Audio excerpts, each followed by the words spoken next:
今日同大家再分享一匹試集勇馬，今晚星期三係谷夜馬嘅，第七場嘅呢隻11號藍地球，上一期推介兩匹嘅試集馬啦，兩匹都跑到個第二嘅嚇，希望呢匹繼續呢場咧就係從化嘅草集1000嘅嚇，睇睇個集先嚇。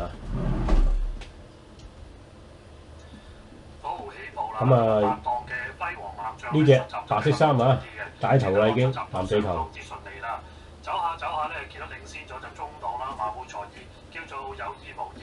睇佢內側咧就藍地球啦。呢隻啦第三格仔色衫。見到騎師都捉住嘅啫。魚欄走啦。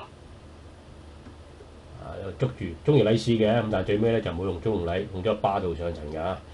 呢隻馬咧就今晚咧成為一隻10幾20倍嘅冷門嚟嘅，覺得都可以推介俾大家參考下。呢隻馬咧就季初咧就爆大冷贏咗馬㗎，喺個同程谷咗1000，跟住其後咧就冇表現㗎啦。呢度咧已經透出咗咯喎，嗰隻馬上嚟之後襯翻落去喎，我自己就帶出嚟，後邊有啲馬追上嚟啦一路搖下，紫色衫呢隻。佢就按住姜過終點啦，呢個集就輕鬆嘅。五棚子咧就今季低潮啦，唯有即係冷門就睺下佢啦，熱門就唔好搞啦呢啲馬房唔知發生咩事㗎所以推介呢匹藍地球俾大家參考下。